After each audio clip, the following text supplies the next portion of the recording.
In a sense, the 2014 midterm election is Barack Obama's final campaign.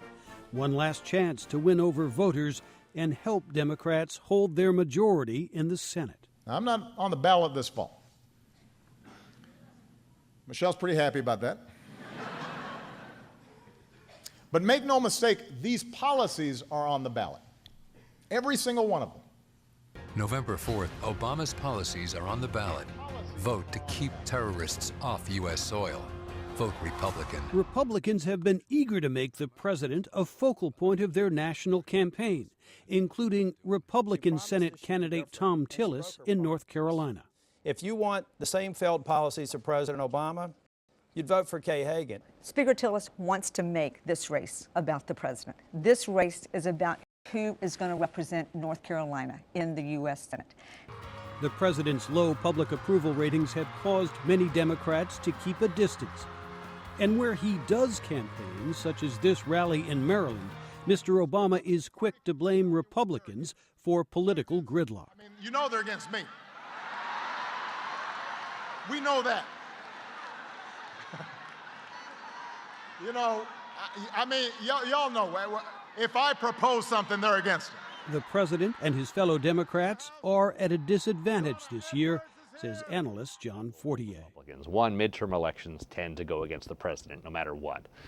Two, the president isn't doing so well in public opinion polls. He's at about 40 to 42% of people thinking he's doing a good job.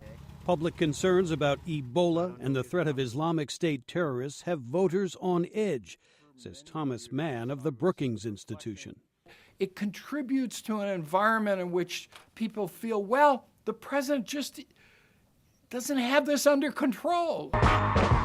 Democrats have welcomed campaign help from First Lady Michelle Obama, former Secretary of State Hillary Clinton, and her husband, former President Bill Clinton. You can't afford to vote against something. You need to vote for something. You need to vote for something.